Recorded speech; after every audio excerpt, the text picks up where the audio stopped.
现在讲 Model Y 大嘴除锷和小嘴除锷的组装差异的解决方法。为什么这个磁吸大嘴会出现一个这样的问题？明明下面已经是顶住了，为什么上面还会有一个这么大的一个缝隙呢？解决方法非常简单，就加一个磁铁就好了，这样就没问题了。讲一下木饰板的组装差异由来，因为这个地方呢是人工组装的，像我这台车缝隙就比较大，这里都是每台车都是不一样的这个缝隙。这个中控板里面的海绵高度差，有些批次的车海绵特别的蓬松，就会很高，就相当于把这个除锷往下压就吸不上了。还有一个误差点就是这个饰板，因为里面是打胶的，如果说胶打多打少的话，它都会有这个缝隙的这个差异。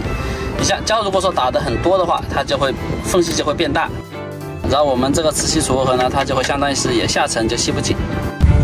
第三个组装差异就是屏幕后面的这个脖子的地方。我的车就是有一边紧有一边松，松的都能把这个插进去了。OK， 如果折叠除锷有这个问题，也可以通过加这个磁铁的方式来实现，这样也可以。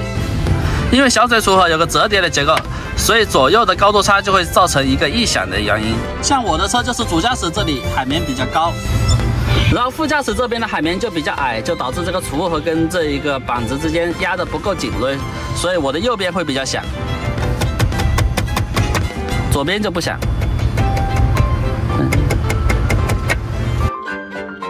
解决的方法非常简单，哪边响的话就把这个硅胶垫贴在哪一边。像我的车就是右边响，那就贴右边，我们再把它吸上去，再打开来。这个时候我们再去的话，就不会有异响了，左右都是平衡的声音了。如果两边都异响的话，就像我这样，两边都贴起来，这样的话异响就更轻了。如果我们的换气扇折叠除锷也出现了这样的问题，就吸上去之后，这里是悬空的，然后但是这里已经顶死了，那就我们把这个拿下来，拿下之后，我们把这个豆豆给抠掉，我们再把它放上去，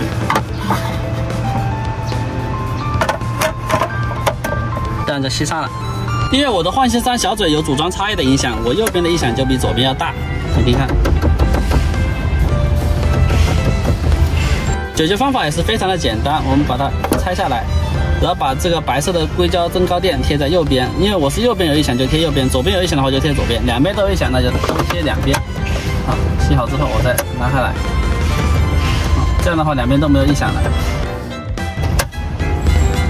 如果加了这个增高垫，让它异响没有了，但是出现了个新的问题，如果说吸不紧，像这样有悬空了，那解决方法也是非常的简单，我们把这个拆下来，我们把这个豆豆给抠掉，因为我们是右边的，我们就抠右边的豆豆，好，这样就吸上了，解决了。